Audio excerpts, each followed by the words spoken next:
இப்ப இப்படி விளையாடி என்னடா பிரயோஜனம் டேய்? அப்போ விளையாடிருக்கலாம்ல கைஸ். அதாவது என்னன்னு பார்த்தீங்கன்னா, நேத்து நான் தான் பிபிகே சோர்சஸ் எம்ஐ மேட்ச்ல ஃபர்ஸ்ட் எடுத்தோனே டாஸ் போடும்போது நம்ம மும்பை தான் வின் பண்ணியிருப்பாங்க.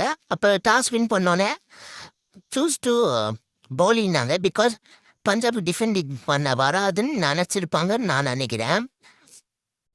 ஓப்பனிங் அதிரடியா பிரியான்ஸ் ஆர்யாவும் நம்ம பிரசிபிரன் சிங்கும் இறங்கும்போது பிரியான்ஸ் ஆர்யா கொஞ்சம் ஒரு 15 அந்த மாதிரி வச்சுட்டு அவுட் ஆயிடுவாரு. அப்புறம் கூப்பருக்கான அப்படிலாம் வந்தும் அவங்க அடிக்காமல் போயிடுவாங்க.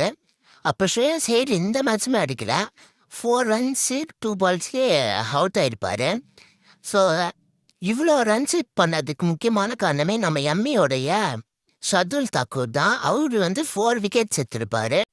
அண்ட் பும்ராவும் இந்த மேட்ச்ல விக்கெட் எடுக்கல. பட் கம்பேக் கொடுப்பேன்னு நம்ம நினைக்கிறோம்.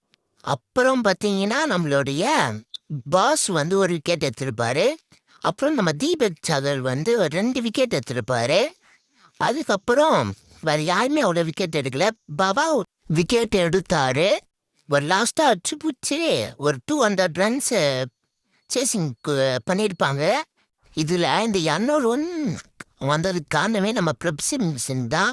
அவர் தான் 52 ரன்ஸ் அடிச்சிருப்பாரு. ஸோ இந்த மேட்ச்சில் டிபிகேஸுக்கு அவுட் தான் அதிக ரன்ஸும் அடிச்சிருக்காரு. இதுவே மும்பை பேட்டிங் பண்ணுறப்ப பார்த்தீங்கன்னா நம்ம ரோஹித் சர்மா 15 ரன்ஸில் அவுட் ஆகிருப்பார். அப்புறம் நம்ம ரியான் கில்டன் 48 ரன்ஸில் அவுட் ஆகிருப்பார்.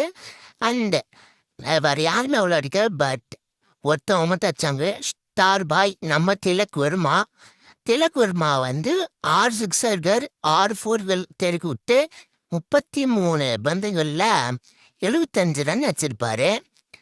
ஸோ இவர் ஃபஸ்ட் எடுத்தோடனே செஞ்சுரி போட்டாரா. ஸோ இப்போ பார்த்தீங்கன்னா பயங்கரமாக ஆடி இருக்காரு கைஸ். அது மட்டும் இல்லாமல் நம்ம Tilak Varma not out ஆகிருப்பாரு.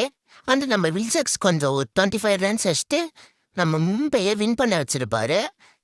So not அவுட்டில் வில்சாக்ஸும் திலக் வர்மாவும் ஆடிருப்பாங்க. அதுலேயும் நம்ம திலக் வர்மா தான் ஸ்பெஷலு. பட் என்ன தான் இவ்வளோ பண்ணாலும் இவங்க எலிமினேட் ஆயிட்டாங்க. ஸோ இதை முன்னாடியே பண்ணியிருந்தால் நல்லாயிருக்கும்.